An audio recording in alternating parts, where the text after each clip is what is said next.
Shravan मासर last सोमवार दिन मंदिर एति खाली कांकरे बोली समस्त भावुथो ना टिक अटक बताऊे। आज संध्या है जेनता आम सब सांग मैंने रेडी कर बाहरी पड़ल भद्रापाली बोलबम जीवार लगी मंदिर के जेनता पहुँचू जानी पारे मंदिर पूरा खाली था कहीं बाहर बाइक मैंने बहुत कम थिला। मंदिर भीतर के एंट्री कलु देखल बोलबम भाई मैंने गुठिना दिसबार के कम दिसन अधा सेपटे बस ताश कर अधा एपटे असुर मूर्त लेका शुई पड़न। मंदिर पछपटे गोटे नाम मंडप अच्छे आउ सेनके आसिक देखलु सेने भी बोलबम भाई मैंने पूरा समस्त शुई पड़न। जेनता दुई बेला आम गाधवार लगे पानी बुड़ाबार लगे बंद के पलि आसलु।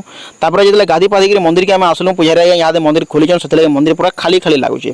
और श्रावण मास लास्ट सोमवार दिन एतकी मंदिर खाली आउ एतकी फ्री महाप्रभु के दर्शन करमु बोली आमे केबे भाभी भी ना थाई। पूजारी हमको कहले बाहर जाके दीप जालो बोली कहले और आम समस्त आसिक बाहर दीप गोटे जाली देलु। चंदन मखबार लगे पाखे जगह कहीं ना थी तो आमको निजे ही जगह चंदन घोरिक माखबार के पड़ा और चंदन माखिक बाबू पूरा रेडी।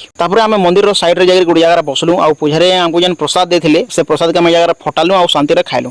प्रसाद खाऊ कहते सकाल पाइगला जना भी ना पड़ा और सकाल पाइला भाई टे मंदिर के भीड़ भाड़ बाकी लगला।